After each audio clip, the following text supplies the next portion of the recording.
So dear students, this is one of the important video, especially JEE mains session 1 exams which are going to start from 22nd January. That means 22nd January నుంచి మనకి JEE mains session 1 అనేది start అవుతుంది. So already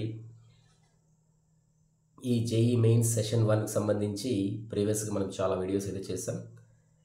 so అలాగే JEE mains session 2 ఎవరైతే appear అవుతారో లేదంటే even EAMCET JEE mains లేదా other kind of ఎగ్జామ్స్కి ఎవరైతే ఇంకా ప్రిపేర్ అవుతున్నారో వీళ్ళందరికీ కూడా ఏంటంటే మన దగ్గర ఒక కోర్స్ అనేది ప్రజెంట్ క్రాష్ కోర్సు రన్ అవుతుంది. సో ఒకసారి ఇంట్రెస్ట్ ఉన్న వాళ్ళు ప్రజెంట్ ఆఫర్ కింద కోర్స్ అనేది ఉంది కాబట్టి సో చాలా తక్కువ ప్రైస్కే మీకు ఆఫర్ అనేది ఈవెన్ IIT లెవెల్లో ఉన్నటువంటి ఫ్యాకల్టీస్ అందరూ కూడా మీకు మ్యాథ్స్, ఫిజిక్స్, కెమిస్ట్రీ డీల్ చేస్తారు. So that you can take a opportunity. Now coming to the discussion, so ఈ JEE మెయిన్ సెషన్ 1 పేపరు ఎలా ఉంటుంది, అలాగే కట్ ఆఫ్ మార్క్స్ ఎలా ఉంటాయి, సో ఎంత మార్క్స్ తెచ్చుకోవాలి, సో అలాగే డిఫరెంట్ డేస్లో ఎగ్జామ్స్ అనేవి కండక్ట్ చేసేటప్పుడు లైక్ సెషన్ 1లో ఉన్నటువంటి 22nd January ఎగ్జామ్స్ నుంచి తర్వాత మళ్ళీ మనకు 31st వరకు ఉన్నటువంటి డిఫరెంట్ డేట్స్లో ఉన్నటువంటి ప్యాటర్న్ ఆఫ్ ఎగ్జామ్స్ ఎలా ఉంటుంది, టఫ్నెస్ ఎలా ఉంటుంది, ఇవన్నీ కూడా మనం ఏంటంటే ఒక అనాలిసిస్ అనేది ఇప్పుడు ప్రజెంట్ ఇక్కడ డిస్కషన్ అనమాట.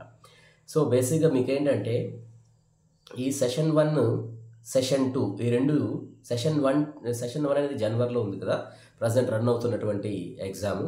సెషన్ 2 వచ్చేసరికి ఏప్రిల్లో ఉంటుంది. సో జనరలీ సెషన్ 2తో పోల్చినప్పుడు సెషన్ 1 అనేది ఈజీగా ఉంటుంది. ఎందుకంటే ఇంకా సిలబస్ అనేది కంప్లీట్ అవ్వాల్సిన syllabus. At the same time ఈ సెషన్ 2కి ఈవెన్ బోర్డ్ ఎగ్జామ్స్ తర్వాత సెషన్ 2 ఉంటుంది కాబట్టి సెషన్ 2 అనేది కొద్దిగా టఫ్గా ఉంటుంది, సెషన్ 1 అనేది ఈజీగా ఉంటుంది. సో సెషన్ వైజ్ చూసినప్పుడు మరి ఈ వితిన్ ద సెషన్లో మళ్ళీ మనకు ఉన్నటువంటి డిఫరెంట్ స్లాట్స్లో డిఫరెంట్ డేట్స్లో మీకు ఎగ్జామ్స్ అనేవి కొంతమంది మార్నింగ్ షిఫ్ట్ ఉంటుంది, కొంతమంది ఈవినింగ్ షిఫ్ట్ ఉంటుంది. లైక్ 22nd, 23rd, 24 అలా మేబీ లేదా మళ్ళీ మంత్ ఎండ్లో ఉన్నటువంటి డిఫరెంట్ ఈ డేట్స్లో ఉన్నటువంటి ఎగ్జామ్స్లో. సో చాలామంది ఇక్కడ అబ్జర్వేషన్ ఏంటంటే మనకు ఈ సెషన్ 1లో ఉన్నటువంటి ఫస్ట్ ఫ్యూ డేస్లో ఫస్ట్ డే ఎగ్జామ్ అనేది ఈజీగాను, అలాగే మీకు తర్వాత వచ్చే కొద్దీ టఫ్నెస్ ఎక్కువగా ఉంటుంది అనేది ఒక అనాలిసిస్ ప్రకారము ప్రజెంట్ చాలా వరకు మనకు ప్రీవియస్గా ఉన్నటువంటి అనాలిసిస్ బేస్ చేసుకుని చెప్పారు. సో మరి ప్రతిసారి అలాగే ఉంటుందా అంటే నేను ఫస్ట్ డే మేము ఫస్ట్ రాసే వాళ్ళకు ఈజీగా ఉంటుంది, తర్వాత రాసే వాళ్ళకు టఫ్గా ఉంటుంది అంటే ఇప్పుడు తర్వాత రాయడం వల్ల ఫర్ ఎగ్జాంపుల్ మాకు ఈ 28th, 29th లేదా ఈ 30, 31st ఈ డేట్లో ఉన్నటువంటి సెషన్ 1 ఎగ్జామ్స్లో వాళ్ళకు పేపర్ టఫ్గా ఉంటుంది, సో అందువల్ల నాకు ముందే ఎగ్జామ్ అయిపోతే బాగుండేది. ఇలాంటివి కొన్ని ఏంటంటే ఇన్ జనరలీ స్టూడెంట్స్కి ఈ వరీస్ అనేవి ఉంటాయి. సో అలాగే సెషన్ 1లో ఉన్న వాళ్ళు స్టార్టింగ్లో ఫస్ట్ 3 డేస్లో ఉన్నటువంటి ఎగ్జామినేషన్స్లో ఎలాగో ముందుగానే అయిపోతుంది కదా, సో పేపర్ ఈజీగానే ఉంటుంది, నేను ఎక్కువ మార్క్స్ స్కోర్ చేసేసుకుంటాను. తర్వాత ఏంటంటే నాకు ఎక్కువ మార్క్స్ స్కోర్ చేయడం వల్ల ఏంటంటే I will be getting clearing this mains and going for advanced అనేది కొంతమందికి ఉంటుంది. సో ఇక్కడ నేను చెప్పదలుచుకుంది ఏంటంటే ఇప్పుడు ఏ రోజుకి ఆ రోజు ఏ సెషన్కి ఆ సెషన్ సపరేట్గా చెప్పాలంటే 1 సెషన్ ఈజ్ కంప్లీట్లీ ఒక మార్నింగ్ షిఫ్ట్లో ఉన్నది, ఈ ఆఫ్టర్నూన్ షిఫ్ట్లో ఉన్నది సపరేట్ కంప్లీట్ డిఫరెంట్ అనమాట. సో కాబట్టి ఏంటంటే మనకు మార్నింగ్ షిఫ్ట్లో ఉందా లేదా ఆఫ్టర్నూన్ షిఫ్ట్లో వచ్చిందా లేదా ముందు ఉందా లేదా 2 రోజుల తర్వాత ఉందా అనేది ఫస్ట్ ఆఫ్ ఆల్ పక్కన పెట్టండి. ఎందుకంటే మీకు ఇక్కడ ఎలా చేస్తారంటే పేపర్ అనేది టఫ్గా ఉంది అనుకోండి, పేపర్ టఫ్గా ఉంది అనుకుంటే అప్పుడు అందరి పర్ఫార్మెన్స్ కూడా తక్కువగానే ఉంటుంది. పర్ఫార్మెన్స్ తక్కువగా ఉంది రైట్, సో దానివల్ల ఏంటంటే మార్క్స్ తక్కువ వస్తాయి. మార్క్స్ తక్కువ వచ్చిందంటే మరి పర్సంటైల్ తగ్గిపోతుంది కదా అనేది వరి అవ్వాల్సిన అవసరం అయితే లేదు. మార్క్స్ తగ్గినంత మాత్రాన ఇక్కడ ఏమవుతుందంటే ఆ సెషన్లో ఉన్నటువంటి టఫ్నెస్ని బట్టి అక్కడ మీకు మార్క్స్ తగ్గినా దానికి పర్సంటైల్ అనేది వేరే లెక్కన క్యాలిక్యులేట్ చేస్తారు పేపర్ స్టాండర్డ్ని బట్టి. సో కాబట్టి డిఫరెంట్ డేట్స్లో మీకు చూసినప్పుడు 99% ఆర్ 99% అబవ్ పర్సంటైల్ ఉన్న వాళ్ళు ఫస్ట్ లైక్ ఈజీగా ఉన్నప్పుడు ఏంటంటే నియర్లీ 220, 230, 240 మార్క్స్ ఈ రేంజ్లో వచ్చిన వాళ్ళకు 99 అబోవ్ పర్సెంటైల్స్ ఉన్నాయి.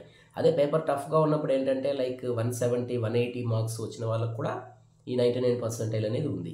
సో కాబట్టి ఎన్ని మార్క్స్ తెచ్చుకుంటే మనకు మనము అడ్వాన్స్డ్కి వెళ్తాము అనేది, లేదా మనకు ఎన్ని మార్క్స్ తెచ్చుకుంటే మనము like we go for next level of say seats in NITs or IIITs అనేది మనము ఆలోచించాలంటే ఇక్కడ మార్క్స్ అనేవి ఇప్పుడు కొంతమంది ఎప్పుడు కూడా మార్క్స్ అనేవి రేంజ్, అంటే లైక్ ఫర్ ఎగ్జాంపుల్ ఒక పర్టికులర్ సెషన్లోనే ఎగ్జామ్ జరిగితే అప్పుడు మనము మార్క్స్ ఇవే మార్క్స్కి ఇంత పర్సెంటేజ్ అనేది మనం చెప్పచ్చు. అదే మనకు ఇక్కడ మార్క్స్ అనేది మ్యాటర్ కాదు. మీరు పర్టికులర్ డేలో ఆ పర్టికులర్ సెషన్లో ఉన్న పేపర్ని స్టాండర్డ్ని బట్టి మీరు ఎన్ని క్వశ్చన్స్ని యాక్యురేట్గా ఆన్సర్ చేశారు అనే దాన్ని బట్టి ఏంటంటే మీకు ఉన్నటువంటి పర్సంటేజ్ అనేది క్యాలిక్యులేట్ చేస్తారు. Based on that percentage again you will be clearing, you will be getting the rank as well as you will be getting your either advanced entrance you will be qualifying for the advanced అనమాట. Okay, అంటే advanced రాయడానికి eligibility అయితే ఉంటుంది. So మోరల్లెస్ ఏంటంటే మనకు చూసినప్పుడు మరి ఈ ఉన్నటువంటి 13.5 to 14 lakhs పీపుల్లో మరి ఎంతమందికి సీట్లు వస్తాయి అంటే, so you cannot say exactly, but we can tell that up to ఒక 1.5 lakh వరకు ఉన్నటువంటి పీపుల్ ఇందులో 13.5 అరౌండ్లో ఒక 1.5 lakh వరకు రాయరు ఎగ్జామ్. సో రాసేది ఒక 12 lakhs మెంబర్స్ వరకు రాశారనుకోండి. ఈ 12 lakhsలో ఒక 1.5 to 2 lakhs పీపుల్కి ఈ అడ్వాన్స్డ్కి వెళ్ళేటటువంటి అవకాశం అనేది ఉంటుంది.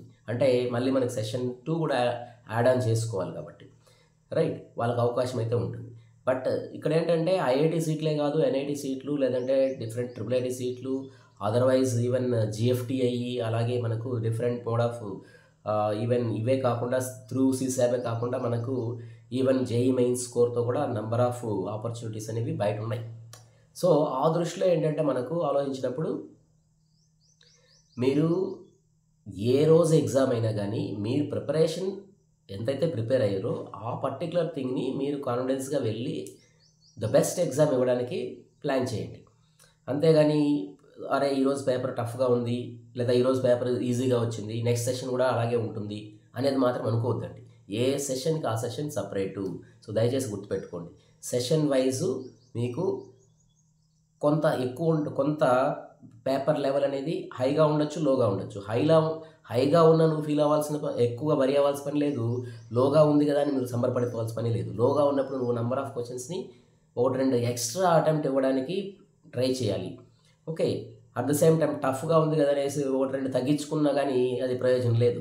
సో బేసిక్గా ఏంటంటే మనకు మరీ గుడ్డిగా ఆన్సర్స్ అయితే చేయకుండా, సో నెగిటివ్ మార్క్స్ ఉన్నాయి కాబట్టి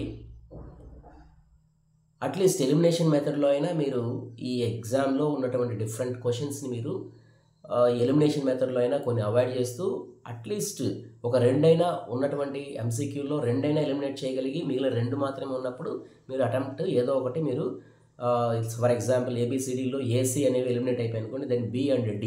సో ఈ BDలలో ఏది మనము మీకు డైలమా ఉన్నప్పుడు అలాంటప్పుడు ఏంటంటే మీరు you can able to give a like you can choose any one of them. అంతేగాని బ్లైండ్గా అయితే ఏదో ఒక ఆప్షన్ అనేది పెట్టాలని అయితే అనుకోవద్దండి, రైట్.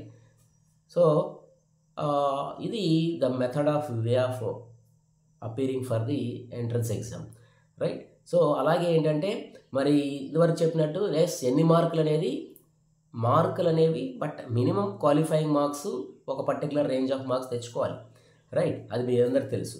సో ఉన్నటువంటి 25 క్వశ్చన్స్ ప్రతి subject MPC mathematics, physics and కెమిస్ట్రీలో సో ఎన్ని క్వశ్చన్స్ అటెంప్ట్ చేయాలి అంటే సబ్జెక్ట్ వైజు మళ్ళీ మీకు ఇండివిజువల్గా మీరు కొన్ని క్వశ్చన్స్ని మెయింటైన్ చేయండి.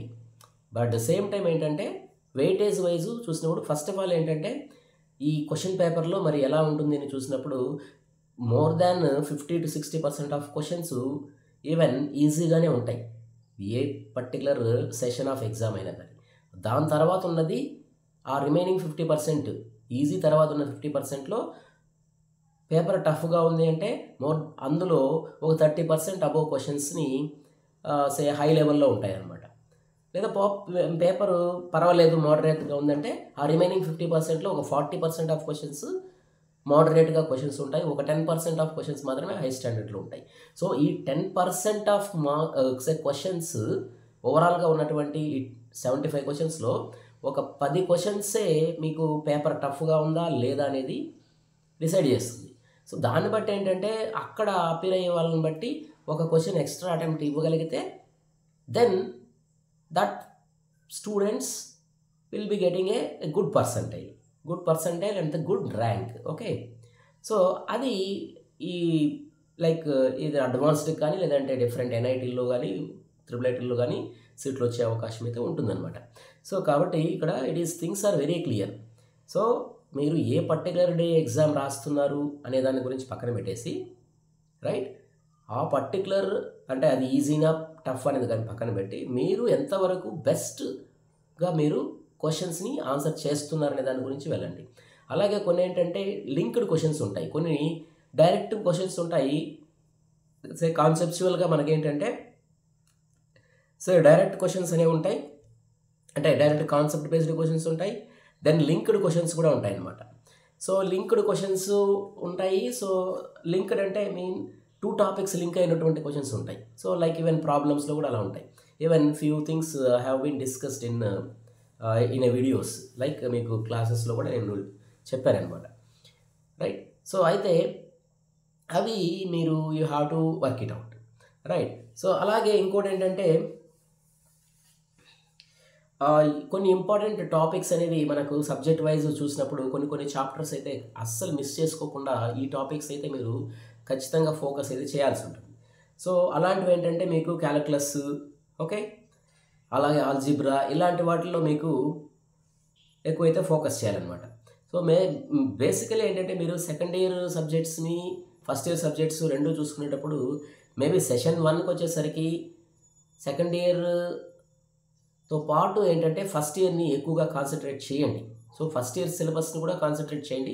సెకండ్ ఇయర్ని ఇంకా కొద్దిగా మేబీ కొన్ని టాపిక్స్ ఏమైనా ఇంకా మీకు పెండింగ్ ఉన్నా, బట్ వాటి మీద కూడా ప్రతి చాప్టర్ మీద అయితే మీకు ఐడియా అయితే ఉండాలి, రైట్. మీరు ఇంకా సిలబస్ అనేది కంప్లీట్ అవ్వకపోయినా కానీ కొద్దిగా ఐడియా అయితే పెట్టుకోండి, రైట్. సెషన్ 2కి వచ్చేసరికి మాత్రం సెకండ్ ఇయర్ అనేది మీరు హైగా ఫోకస్ అయితే చేయాల్సి ఉంటుంది, రైట్. బట్ సెషన్ 2 గురించి మళ్ళీ మనం తర్వాత డిస్కస్ చేస్తాం, right. So again I would like to tell you that so examination రాసే టైంలో మాత్రం మీరు don't go for your comparative things with the others, right? Thank you.